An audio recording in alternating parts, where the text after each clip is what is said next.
भारत से रवाना होने और आने वाली अंतर्राष्ट्रीय उड़ानों पर जारी प्रतिबंधों को 30 जून तक के लिए बढ़ा दिया गया है। इसके लिए नागर विमानन महानिदेशालय ने आदेश भी जारी कर दिया। बता दें कि कोरोना के बढ़ते संक्रमण के मद्देनजर यह फैसला लिया गया। प्रधानमंत्री नरेंद्र मोदी ने ओडिशा और पश्चिम बंगाल में चक्रवात यास से हुए नुकसान का हवाई सर्वेक्षण कर जायजा लिया। बता दें कि यास तूफान ने ओडिशा और पश्चिम बंगाल को बुरी तरह से प्रभावित किया है। इसे लेकर पीएम मोदी ने ओडिशा सीएम नवीन पटनायक के साथ बैठक की और यास से हुए नुकसान का आकलन किया।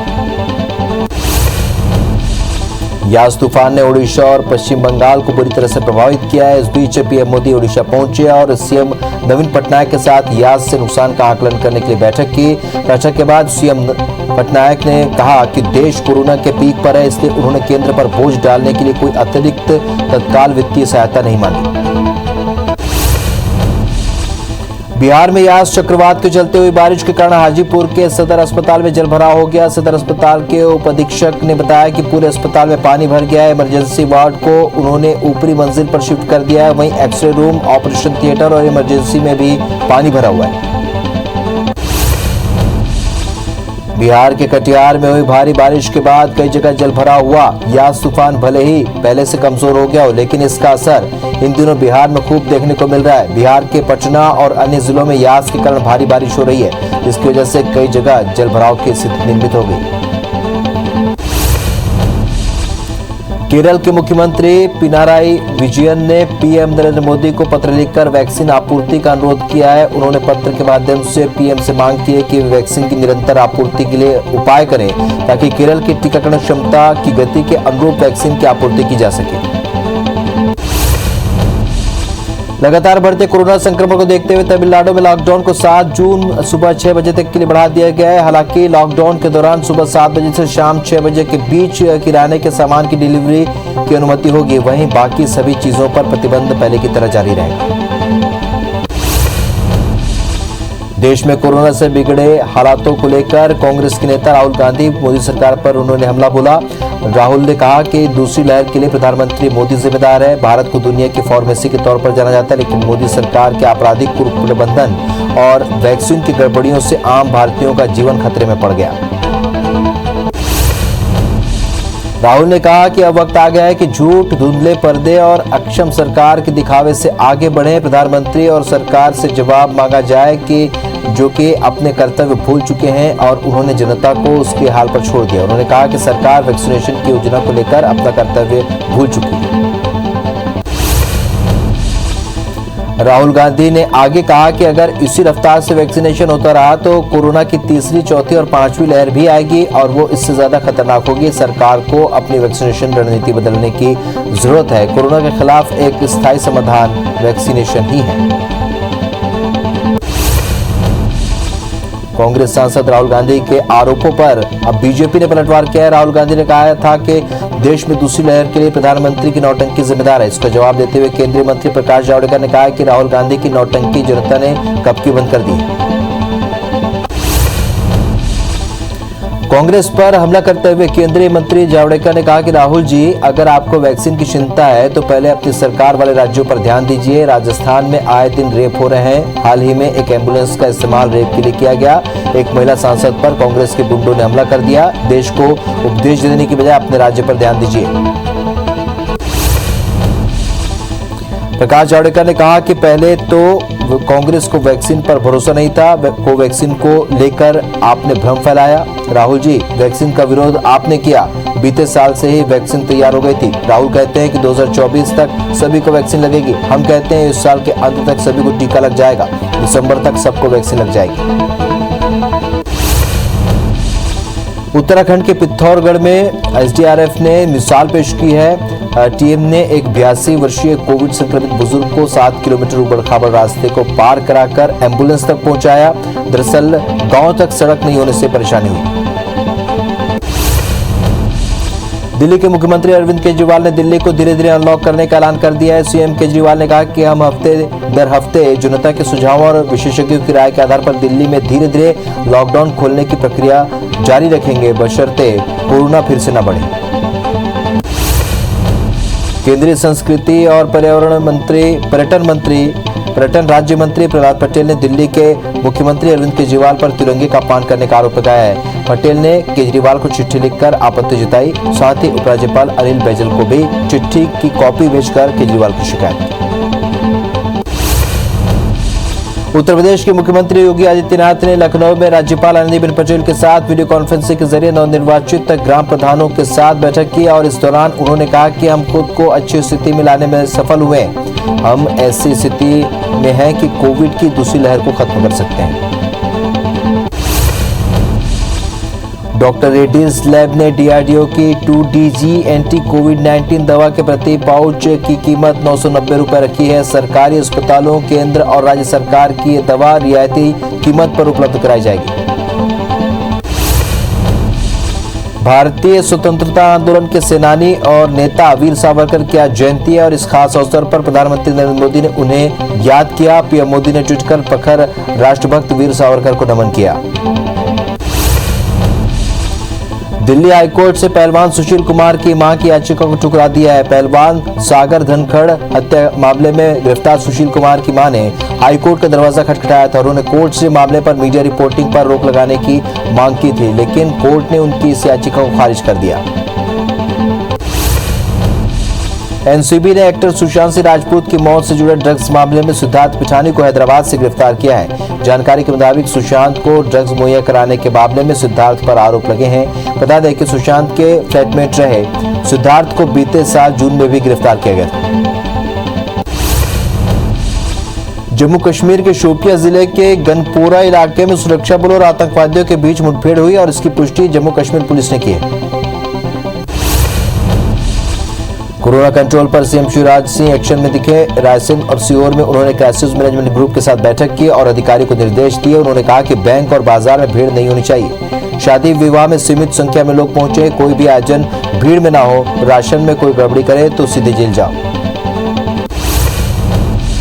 मध्य प्रदेश के मुख्यमंत्री शिवराज सिंह चौहान ने कहा कि हम प्रदेश में कोरोना संक्रमण को कंट्रोल करने में सफल रहे हैं। रिकवरी रेट लगातार बढ़ रहा है। पॉजिटिविटी रेट भी घटकर 2.5% हो चुकी है। बता दें कि सीएम शिवराज सिंह चौहान सीहोर में आपदा प्रबंधन की बैठक में शामिल होने आए थे। इस दौरान सीएम शिवराज सिंह चौहान ने कहा कि हम कोशिश कर रहे हैं कि तीसरी लहर आ ही ना पाए। इसके लिए शहरों के अलावा गांव में फोकस किया जा रहा है। माइक्रो कंटेनमेंट जोन बनाए जाएंगे। उन्होंने भी कहा कि कोरोना के कारण जिन बच्चों के सर से माँ बाप का साया उठ चुका है, उन बच्चों की जिम्मेदारी सरकार उठाएगी। मध्य प्रदेश में कोरोना की तीसरी लहर से निपटने की तैयारी में सरकार जुट गई है। भोपाल के जेपी अस्पताल में बच्चों के लिए 16 बेड का आईसीयू बनेगा। साथ ही हमीदिया अस्पताल में 90 बिस्तर का कोविड सेंटर बनाने की तैयारी चल रही है। पूर्व सीएम कमलनाथ ने प्रेस कॉन्फ्रेंस करके सरकार पर फिर से कोरोना से मौत के आंकड़े छिपाने का आरोप लगाया। उन्होंने कहा कि नकली रेमडेसिविर से कितने लोगों की मौत हुई है, सवाल पूछने पर सरकार एफआईआर करती है। सरकार विपक्ष को दबाने की कोशिश कर रही है। उन्होंने कहा कि 1.5 लाख शव शमशान पहुंचे, जिसमें 80% कोरोना के हैं। मध्य प्रदेश के पूर्व सीएम कमलनाथ ने सतना के मैहर में विंध्यवासिनी मां शारदा के दरबार में पूजा अर्चना की। कोविड प्रोटोकॉल के चलते कमलनाथ मंदिर के अंदर नहीं गए। उन्होंने मंदिर की पहली सीढ़ी पर ही विधि विधान से मां शारदा की पूजा की। कमलनाथ ने दिवंगत कांग्रेस नेता मनीष चतुर्वेदी और मशहूर जल तरंग वादक प्रभुदयाल द्विवेदी के घर भी पहुंचे। बीजेपी में दमोह उपचुनाव की हार को लेकर मंथन जारी है। बीजेपी प्रदेश अध्यक्ष वीडी शर्मा ने दमोह के बीजेपी नेताओं को भोपाल बुलाकर हार के कारणों की समीक्षा की। बीजेपी प्रदेश कार्यालय में करीब 2 घंटे तक हार के कारणों पर मंथन और भीतरघात करने वाले नेताओं को लेकर चर्चा हुई। ऊर्जा मंत्री प्रद्युम्न सिंह तोमर ने कोरोना काल में अन्य विभागों के कर्मचारियों की तरह सेवाएं दे रहे मध्य प्रदेश के ऊर्जा विभाग के आउटसोर्स कर्मचारियों के वेतन को लेकर बड़ा बयान दिया है। ऊर्जा मंत्री का कहना है कि इन आउटसोर्स कर्मचारियों को कलेक्टेड रेट पर ही वेतन दिया जाए। जो कि एजेंसी ऐसा नहीं करती है, उसके खिलाफ कार्रवाई की जाए। मंत्री तोमर ने ऊर्जा विभाग में काम कर रहे कुशल और अर्धकुशल आउटसोर्स कर्मचारियों को कलेक्टर रेट पर ही वेतन देने के निर्देश विभाग के प्रमुख सचिव को दिए। उन्होंने कहा कि कोरोना की इस विषम परिस्थिति में आउटसोर्स कर्मचारियों की मेहनत और लगन के साथ काम कर रहे हैं और उसके लिए उन्हें प्रणाम करते हैं। कोरोना संक्रमण को रोकने के लिए मंत्री विश्वास सारंग का जन जागरूकता अभियान जारी है। आज उन्होंने भोपाल में कलेक्टर और निगम आयुक्त के साथ साइकिल रैली की और लोगों से कोरोना गाइडलाइन का पालन करने की अपील की। साथ ही होम आइसोलेशन में रह रहे मरीजों से भी मुलाकात की। ग्वालियर में एक बार फिर से वीर सावरकर को भारत रत्न देने की मांग उठी है। ये मांग हिंदू महासभा ने उठाई है। हिंदू महासभा ने भारत सरकार से मांग की है कि वीर सावरकर को भारत रत्न देना चाहिए। आज वीर सावरकर की 138वीं जयंती है और इस मौके पर ग्वालियर हिंदू महासभा ने अपने कार्यालय में पूजा अर्चना कर अभिषेक किया। मुरैना जिले में किसान अपनी गेहूं की फसल को सरकारी दाम पर नहीं बेच पा रहे हैं। कमीशन के चलते किसानों के गेहूं को घटिया बताकर सोसाइटियों से लौटाया जा रहा है। 37,555 किसानों से गेहूं खरीदा जा रहा था, लेकिन केवल 11,455 किसानों ने ही खरीदी की गई। वहीं 77 खरीदी केंद्रों में से 30 खरीदी केंद्र कई दिनों से बंद। ग्वालियर में महापुरुषों की प्रतिमाओं के सामने कांग्रेस नेताओं ने धरना दिया। कांग्रेस ने सरकार पर कोरोना से मौत का आंकड़ा छिपाने का आरोप लगाया। कांग्रेस का कहना है कि कोरोना से कई लोगों की जान चली गई है, लेकिन सरकार अपनी नाकामी को छिपाने के लिए सच नहीं बता रही है। कोरोना काल में परीक्षा शुल्क कम करने और छात्रों से लेट फीस न लेने को लेकर एबीवीपी ने रविशंकर यूनिवर्सिटी में प्रदर्शन किया। साथ ही मांग की है कि परीक्षा शुल्क 50% कम किया जाए और लेट फीस लेने पर तत्काल रोक लगाई जाए। बस्तर के सुलगेर में हुए गोलीबारी के विरोध में भाटापारा में भी आदिवासियों ने अपने अपने घरों में बैठकर धरना प्रदर्शन किया और शासन प्रशासन से इस मामले की उच्च स्तरीय जांच की मांग की। इंदौर के एमजीएम मेडिकल कॉलेज में हाल ही में नियुक्त की गई स्टाफ नर्स पर कुछ आवेदकों ने सवाल खड़े कर दिए हैं। नियुक्ति की गई नर्स में 9 ऐसी कैंडिडेट भी शामिल है जो मेरिट लिस्ट में नहीं थी।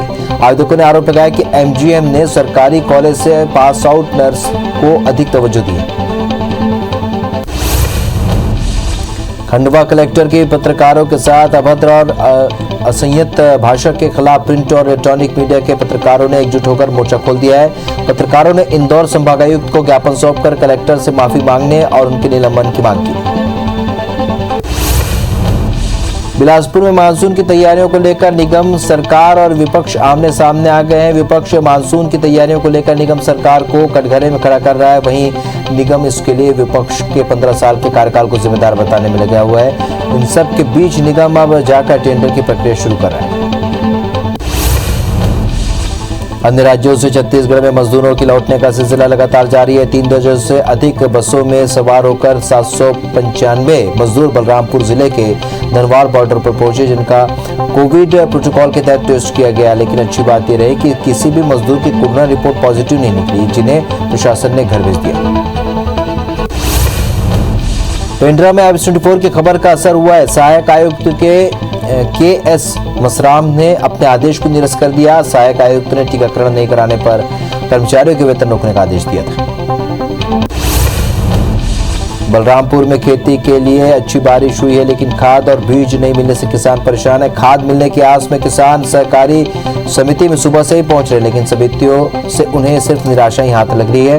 वहीं समिति प्रबंधक का कहना है कि अगले हफ्ते से किसानों को खाद का वितरण किया जाएगा। कटनी में कुछ दिन पहले ताउते तूफान के असर से लगातार 2-3 दिन तक बारिश हुई थी, लेकिन जिले के कई खरीदी केंद्र प्रभारी की लापरवाही से केंद्र में रखा गेहूं बारिश में भीग गया और अब की स्थिति में सड़ने की कगार पर पहुंच गया है। बारिश से जिले में 41 उपार्जन केंद्रों में गेहूं की क्षति हुई है। न्यू मेडिकल कॉलेज कोरबा के लिए अब तक आईटी कॉलेज का भवन हैंडओवर नहीं हो सका है। दरअसल परिसर के आधे हिस्से के ए और डी भवन को देने की सहमति पर आईटी कॉलेज प्रबंधन ने मेडिकल कॉलेज प्रबंधन से प्रतिमाह 9 लाख रुपए किराया मांगा है। इस संबंध में मेडिकल कॉलेज को भी पत्र भेजा है। बड़ौदा बाजार में लॉकडाउन में छूट मिलते ही बाजार और बैंकों में भीड़ लग गई है। ऐसा ही कुछ कसडोल के जिला सहकारी बैंक में भी देखने को मिला, जहां लोगों की भीड़ उमड़ पड़ी और इस दौरान सोशल डिस्टेंसिंग की जमकर धज्जियां उड़ाई गई। धमतरी जिले में ब्लैक फंगस का पहला मामला सामने है। ब्लैक फंगस मिलने के बाद व्यक्ति को जिला अस्पताल में रायपुर एम्स से रेफर कर दिया है। बता दें कि कुछ दिनों पहले ही व्यक्ति कोरोना से स्वस्थ होकर लौटे थे, लेकिन स्वास्थ्य ठीक नहीं होने पर जांच के बाद ब्लैक फंगस की पुष्टि हुई। सुकमा में नक्सली ने 5 जून को दंडकरण बंद करने का आह्वान किया है। साथ ही बस्तर संभाग से पुलिस कैंपों को हटाने की मांग की है। दंडकरण ने स्पेशल जोनल कमेटी के जारी किए गए पर्चे में उन्होंने सिलगेर में ग्रामीणों पर अंधाधुंध फायरिंग का आरोप लगाया। इस मामले में उन्होंने आईजी सुंदरराज पी और बीजापुर एसपी पर भी कार्रवाई की मांग की। रेमडेसिविर इंजेक्शन की कालाबाजारी के आरोप में पकड़े गए दवा कंपनी के प्रतिनिधि आलोक रंजन को शाहपुरा पुलिस ने अदालत में पेश किया, जहां कोर्ट ने उसे 2 दिन की रिमांड पर पुलिस को सौंप दिया है। आलोक के पास से पुलिस ने 5 इंजेक्शन बरामद किए हैं। कुलार थाना पुलिस की रिमांड पर चल रहे आकाश दुबे के मामले में पुलिस ने उन खाता धारकों को तलब किया है जिनके खाते से 1.5 माह के भीतर 5.5 लाख रुपए की राशि आकाश के खाते में पहुंची है। आकाश दुबे से पुलिस अभी तक कुछ खास उगलवाने में सफल नहीं हुई है। पुलिस अब आकाश के अन्य बैंक खातों के बारे में भी जानकारी जुटा रही है। मुरैना जिले के कोतवाली थाना इलाके में 2 पक्षों में जमकर विवाद हो गया और इस दौरान दोनों पक्षों के बीच जमकर पत्थर चले और बाद में गोलियां भी चली। फायरिंग के दौरान एक गोली राहगीर के पैर में लग गई। पुलिस ने फायरिंग और पत्थर फेंकने वालों के खिलाफ मामला दर्ज कर लिया, वहीं कुछ लोगों को हिरासत में लिया।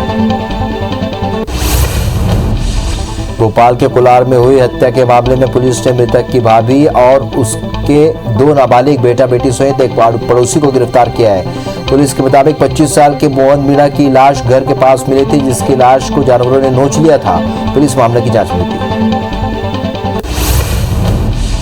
ग्वालियर में रिटायर्ड सब इंस्पेक्टर की हत्या का खुलासा पुलिस ने कर दिया है। एसआई मेघ सिंह कुशवाहा हत्याकांड की गुत्थी सुलझाते हुए पुलिस ने 3 आरोपियों को गिरफ्तार किया है। पुलिस ने आरोपियों से एसआई के घर से चोरी किया गया सामान भी बरामद कर लिया है। चोरी की नीयत से घुसे 4 युवाओं ने एसआई की हत्या की थी। घटना का एक आरोपी फरार है। जांजगीर चांपा के सुनाईटी पूड़ी शंकर गांव के पास ओवरटेक के चक्कर में ट्रक दुर्घटनाग्रस्त हो गया और ट्रक में भीषण आग लग गई। इसमें झुलसकर ट्रक ड्राइवर की मौके पर ही मौत हो गई। ट्रक ड्राइवर का नाम पवन यादव था, जो बिहार के जमुई का रहने वाला था। दुर्ग पुलिस ने हत्या के मामले में 2 आरोपियों को गिरफ्तार किया। दरअसल मृतक हमीद पुराना अपराधी है, जो कि नशे की हालत में चाकू लेकर क्षेत्र में आतंक मचा रहा था और इसी दौरान हमीद आरोपियों के घर के पास पहुंचा और विवाद करते हुए चाकू से हमला करने लगा। इस पर आरोपियों ने हमीद का चाकू छीनकर उस पर ही वार कर दिया। ग्वालियर के कॉलेज की छात्रा से दुष्कर्म का मामला सामने आया है। फिलहाल पुलिस ने आरोपी के खिलाफ दुष्कर्म का मामला दर्ज कर उसे गिरफ्तार कर लिया है। पुलिस के मुताबिक गांव में पंचर जोड़ने वाले युवक ने चाकू की नोक पर वारदात को अंजाम दिया। बलरामपुर की शंकरगढ़ पुलिस ने 13 साल की नाबालिग के अपहरण और दुष्कर्म के मामले में एक आरोपी को गिरफ्तार किया है। दरअसल पुलिस को आरोपी के बारे में मुखबिर से सूचना मिली, जिसके बाद पुलिस ने आरोपी को गिरफ्तार किया और उसकी निशानदेही पर पीड़िता को भी बरामद कर लिया। कोरिया के भरतपुर इलाके में मालिकाना हक की भूमि को पटवारी से मिलीभगत कर फर्जी तरीके से नामांतरण कराने का मामला सामने आया है। पुलिस ने मामले में एक आरोपी को गिरफ्तार कर जेल भेज दिया। वहीं पटवारी के कार्यशैली पर सवाल खड़े हो रहे हैं। कार्तिक की शिकायत के बाद ये कार्रवाई हुई। कांकेर के पान मसाला व्यवसाय की दुकान पर रायपुर की जीएसटी की टीम ने कार्रवाई की। स्थानीय प्रशासन ने 22 मई को मिलन मार्केट के सरंगपाल स्थित गोदाम में छापा मारा था। ग्वालियर पुलिस ने सिटी सेंटर की गोविंदपुरी में ऑर्गेनिक ब्यूटी पार्लर और स्पा सेंटर पर छापेमार कार्रवाई की, जहां से 5 युवती और एक महिला को गिरफ्तार किया और इस सेंटर पर पुलिस को सेक्स रैकेट चलाने की सूचना मिल रही थी। डबरा के पिछोर में पुलिस ने बड़ी कार्रवाई करते हुए खथौदा और बाबूपुर घाट से 2 पनडुब्बी जब्त कर उसमें आग लगाकर नष्ट कर दिया, जिस पर रेत माफियाओं के हौसले पस्त हो गए। रीवा के सुपर स्पेशलिटी अस्पताल में एसएएफ जवान की पिटाई के मामले में पुलिस ने दोनों पक्षों की ओर से केस दर्ज कर लिया। बता दें कि जूनियर डॉक्टर्स पर जवान को बंधक बनाकर पीटने का आरोप है। कटनी के एक युवक ने सरकारी अस्पताल में पदस्थ डॉक्टर समीर सिंघई के खिलाफ सीएमएचओ से शिकायत की है। साथ ही मामले की जांच कराने की मांग की है। पीड़ित के मुताबिक वो कोतवाली थाना अंतर्गत एक पैथो लैब में स्वास्थ्य जांच कराने के लिए गया हुआ था। देवास के विकास नगर में 125 साल पुराने शमशान घाट को तोड़ने का विरोध प्रबल हो गया है। इसे लेकर क्षेत्रीय रहवासियों के साथ ही प्रदेश कांग्रेस के महामंत्री प्रदीप चौधरी ने भी धरना दिया। बता दें कि कुछ दिन पहले तहसीलदार ने नगर निगम के साथ मिलकर शमशान घाट को तोड़ा था। खरगोन में 31 मई तक कोरोना कर्फ्यू लागू है। इसके बाद भी कई लोग कर्फ्यू का उल्लंघन करने से बाज नहीं आ रहे हैं। दरअसल महेश्वर में लॉकडाउन का उल्लंघन करते हुए इंदौर के कुछ युवक नदी में नहा रहे थे, जिन्हें सबक सिखाने के लिए टीआई ने नर्मदा घाट पर उनसे 100 उठक बैठक लगवाई। बालाघाट के उकुआ बाजार में ग्रामीण और पुलिस के बीच जमकर झड़प और मारपीट हुई। वीडियो में उकुआ के कुछ लोग और महिलाएं मारपीट करते हुए नजर आ रहे हैं। आरोप है कि पुलिस बाजार बंद कराने के नाम पर दुकानदारों से ज्यादती कर रही थी। सरगुजा जिला प्रशासन पहली बार सार्वजनिक हैंडपंप की तरह कुओं का भी निर्माण करा रहा है ताकि ग्रामीण इलाकों में भी साफ पानी उपलब्ध हो सके। इन सार्वजनिक कुओं के निर्माण से पंडो आदिवासी के साथ साथ पहाड़ी कोरवा और विशेष पिछड़ी जनजातियों को फायदा होगा।